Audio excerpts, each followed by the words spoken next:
Hello and welcome to episode 2, Sister Starr.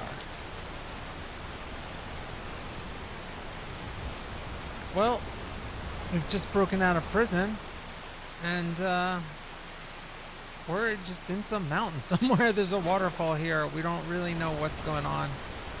The prison was being run by ghosts, so there's no humans here. So this prison's been abandoned by all but the spirits. Some wrecked house here. I'm gonna check this out, see if we can find any stuff we can use. So we did find a lot of stuff actually in the prison. So we're pretty well equipped actually for early game. We use the alternate start, live another life that lets you choose a variety of different starting locations, and we actually just chose to break out of the prison that it starts you in where you choose. So you can take a nap and go to sleep if you chose something else, or you actually escape, which is what we did. So let's see if we can get in here. It's pretty blocked. There's a corpse in here and a book. So let's search. Lucky. Loren's not so lucky anymore. Alright, wow, lots of stuff here, including a treasure map. Okay, so we already have a mission we can go on if we choose down near Riften, apparently. So I think we're on our way to Iverstead, probably. That's the closest town that was on the street signs. So that's kind of where we're headed. Alright, so let's see if this book is anything. I can't seem to highlight it to grab it. Anyway, alright. Oh, we have a shrine of Debella here, so let's get a blessing. And every one of these shrines gives you some type of boon. Not quite sure what each one does. So this fortify persuasion, increase our speech skill, which in this game there's not really that much speech skill, like say in Fallout New Vegas or the older Fallouts. Speech will determine, you know, how well you can get through dialogue options and things like that. There aren't a lot of dialogue options actually in Skyrim. It's really not that kind of role-playing game. But so speech is mostly more like a barter skill. There are persuasion attempts you can do, but it doesn't really affect the game all that much. So this will just give us better prices basically for the stuff that we sell. Now we are using the Ordinator perk system, so speech skill is actually really interesting. If you watch my other series, Wolf the Worm, he's leveling up speech because there's something called the War Drummer that you can become, and there's all sorts of stuff for the bards and also for the shouts. Which you get when you're the Dragonborn. You can shout, and so that's a way that the mod made the speech category more interesting. On the one hand, the shouts; on the other hand, the sort of bard skills, including, you know, making people frenzy when you play the lute and things like that. So we do have that installed, but we're not going to take that particular path with this character. Oh, a fox. Okay, so let's we actually got a scoped bow, so let's check that out in a second. So I actually got a little bit ahead of myself a few minutes ago when I said we were going to Iverstead. The way I make these videos is I play the game, then I cut it up, and then later on I do these voiceovers, so I kind of got mixed up and forgot that we literally just walked out of the prison. So now we are determining that Iverstead is the closest town. Hit the wrong button there. And so we are going to test out our bow, and it took a little too long, so I don't know if that fox is still there, but this is a really cool mod, and I am doing an archery character here. Archery and enchanting, and a little bit of blade and probably some destruction magic, but we are gonna have I have not done an archery character in so long, and I kind of miss it. It was always a great play style back when I played, before I ever played modded. So I've never really used these scope bows too much before, so it's a really cool mod. Alright, so yeah, our character is just going to look at the sign a little longer and kind of think about where could we go.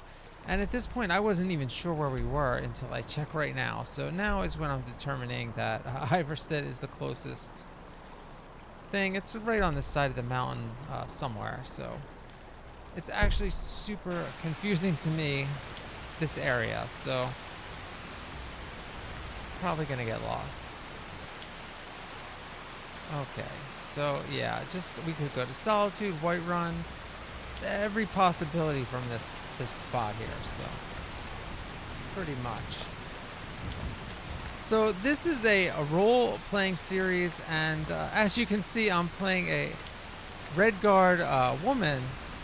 So I'm not doing a voiced character like Wolf the Worm and some of my other characters, but my goal is just to get inside this woman's head, okay? So, honestly, I'm taking this seriously in a way, you know, and also I'm trying to have fun with it as well. But you know, there's been a lot of racial, you know, unrest, I would call it, in this country lately, and I don't know.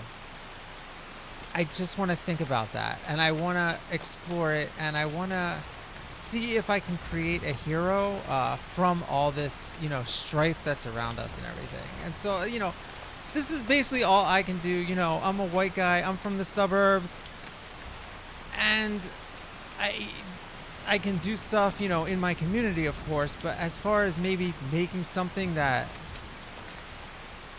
educates people or makes people think, you know, this is what I'm capable of doing, you know, making a video, making a game, taking the game, making a character, making someone that maybe we can believe in, or, you know, maybe someone that has some flaws too that we can learn from.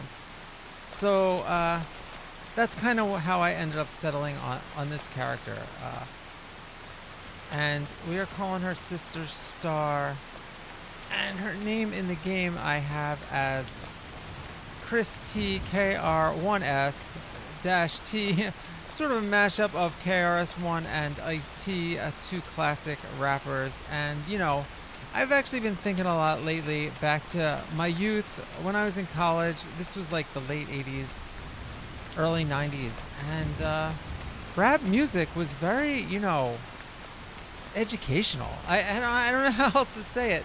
This was like, these were activists, and you know, there was gangster rap, there was NWA, but even that had some type of like intellectual, you know, bent to it, really.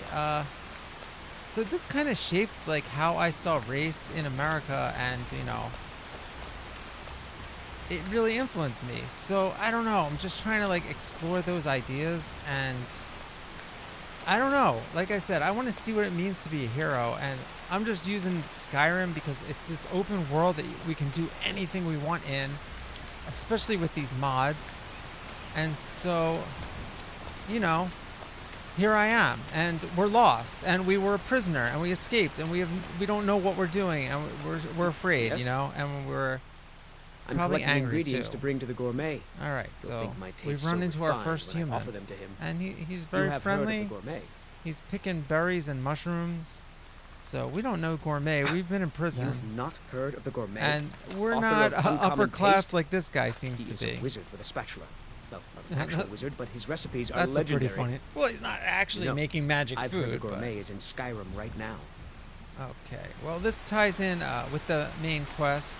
We might end up doing that with this character, the Dragonborn. I mean, we do want this character to have some type of destiny, but it might not be that. So, all right, we got this wolf here, so let's try out our bow. Even though we're in close quarters, I kind of wanted to try this bow, so we only have a handful of arrows, actually.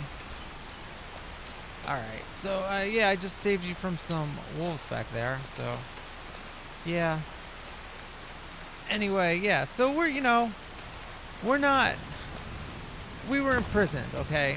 So were we a criminal? Were we some type of political prisoner? Some type of magic involved because there were spirits guarding us? We don't really know.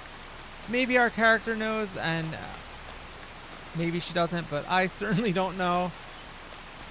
But what I know is, you know, she's not a bandit. She's not going to rob that guy because he's alone in the field. I always like to play characters like that, really. Because there's no point in just wanton destruction. Alright, so we have a fire mage on the road. Obviously about to attack us, so take these robes and maybe sell them. So now we don't know if that fort is filled with more mages or if this mage was just passing by. Usually places like that are filled with bandits, so we're just gonna try to avoid it because we still are at level 1. And alright, well geez, the environmental noises are very loud. I installed a weather mod which I didn't have in my other playthroughs, and it's definitely a little too noisy. It looks really nice though, so I really like it. I'm gonna have to maybe play with some of the volume, but probably be a few episodes before you see that because I did film a few hours worth of gameplay that I'm now doing the voiceovers, cutting up, and all that stuff. So alright, now we don't have a ton of arrows, so 3 arrows. Let's look at our loot and get ourselves equipped. War axe, maybe?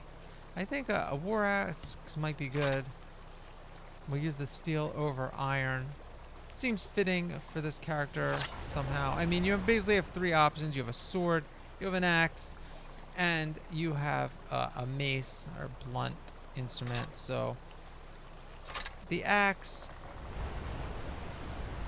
is the compromise between the sword and the mace. And we'll go two-handed, at least for this fight, just because we don't have anything else. And we could use the fire magic, so I just basically haven't decided. I definitely want to have a little destruction magic. Oh, and here's the sign to Iverstead. You see what I mean? It's not the quickest path up there, so I'm gonna have some destruction magic. The main choices in the vanilla game, as we call it: fire, ice, sparks. But I do have mods in, so if there's another type of destruction magic, I might want to use that. Not quite sure. So I've just done all of those before, and I like the type of magic they use to shape the character. So I have actually another Redguard, a male Redguard character, which I started. I might make a video of it because I really like this character. It was actually really hard for me to get everything perfect, so I didn't really do much with it. But he had like he was a electrical specialist, and he could conjure also this like, well, I won't even talk about it, but he could conjure a companion basically. So you know, I just don't want her to use spark because then it's like, well, I might. I'm not saying I don't want to, but I have to think about it because, like, if she uses spark, maybe she has some connection to this guy. And so then I would have to think about all that, you know? Because I want maybe my world to tie together, even though some of them might repeat the same quests and stuff like that. I don't know. I like the idea of all of my characters existing in the same world. And I do try to, you know, only do certain areas with each character, just to keep me more interested and to keep their story more unique. So, not sure exactly what this character is going to be going yet, but especially since we're already lost on our way to Iverstead. I don't know where the path went. I think it might go down here, but this might be a different path. This seems to lead to some cave down here, actually, or monument or something. So there's got to be enemies nearby when something like this exists, and I can hear some grumbling and growling. Alright, well, looks like we have another weapon. Can I not grab that? Oh, it's like a decoration. Okay. I thought there was a mace like left in the ground at a weird angle. Alright. Okay, so now we're stuck at this top of the waterfall here. So All right. I think we have to go up that way and over. I really don't know where we are, honestly. I mean, I kind of know these areas, but I don't think I really come this way when I go to Iverstead. And we don't even really need to go to Iverstead. It's fine if we get lost and end up somewhere else. I don't even think they have a shop there, to be honest. So maybe not the best place to go, but they could give us some quests to get us started on our way or something. I don't even know. It's just, you know, like I said, I always try to put myself in the head of my characters instead of doing what me as someone who knows Skyrim, or in this case doesn't really know the map that well, you know. So I might go somewhere else, but this character would go to the nearest town. So, all right, so she doesn't know that there's no stores there. You know what I mean? All right.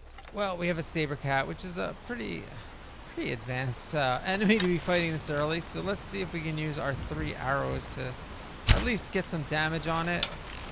And I think we hit it. Oh, we hit it pretty good and did not do a ton of damage. Well, we got it halfway done. We should be able to bash it as long as we don't take too much damage. And we succeed in a very dramatic kill move camera angle. All right, so we have a saber cat's eye. That's like a nice little sinister touch. I mean, I want this character to be somewhat dangerous, notorious. She's a rebel of some sort, and she's gonna cause some trouble. Okay, that's pretty much all I know. She is not gonna take anything from anybody. All right, so it looks like these people were not so lucky against the saber cat, and they have been chasing Daedra, and we're already over encumbered. Well, we're definitely taking those nice, expensive robes. So let's see, we can dump some of our excess weight. I know we have some battle axes and things like that,